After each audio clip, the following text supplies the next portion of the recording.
அவனை துரத்த சொன்னதே நம்பதான். விஷால் மட்டும் கரெக்ட் டைம்க்கு அங்க வரலன்னா நீ எங்களுக்கு கிடைச்சிருக்கவே மாட்ட.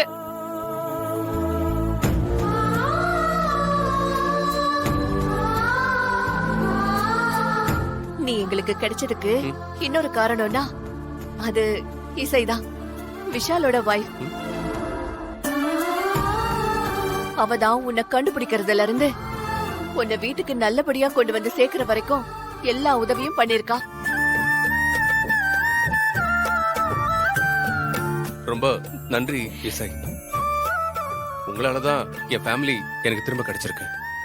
ஐயோ அசோக், என்ன நீங்க எதுக்கு தேங்க்ஸ் எல்லாம் சொல்லிட்டு இருக்கீங்க? என்ன வெளியால் மாதிரி ஃபீல் பண்ண வைக்காதீங்க.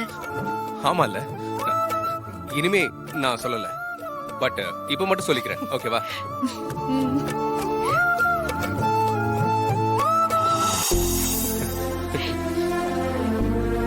மா, இந்த வீட்ல முக்கியமான ஒருத்தரை எனக்கு இன்ட்ரோ கொடுக்கவே இல்லையேமா. யாரு? யாரு?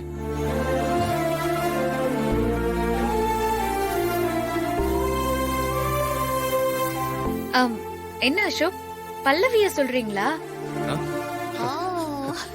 கரெக்ட் இசை, நீங்க என்னோட ஈஸியா சிங்க் ஆயிடுறீங்க. அண்ணா, நான் ரொம்ப பயந்துட்டேன் தெரியுமா? ஏன்டா பயப்படுற? நீ என் செல்லம்டா.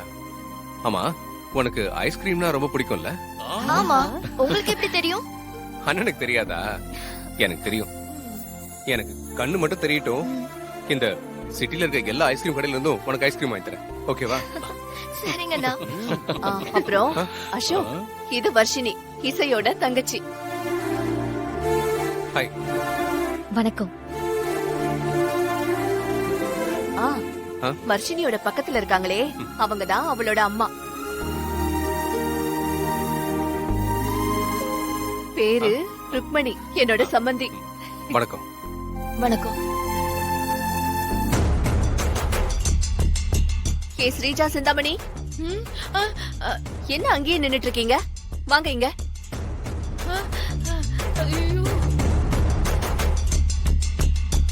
வாங்கன்னு சொல்றல. நீ வாசிச்சா போலாம்.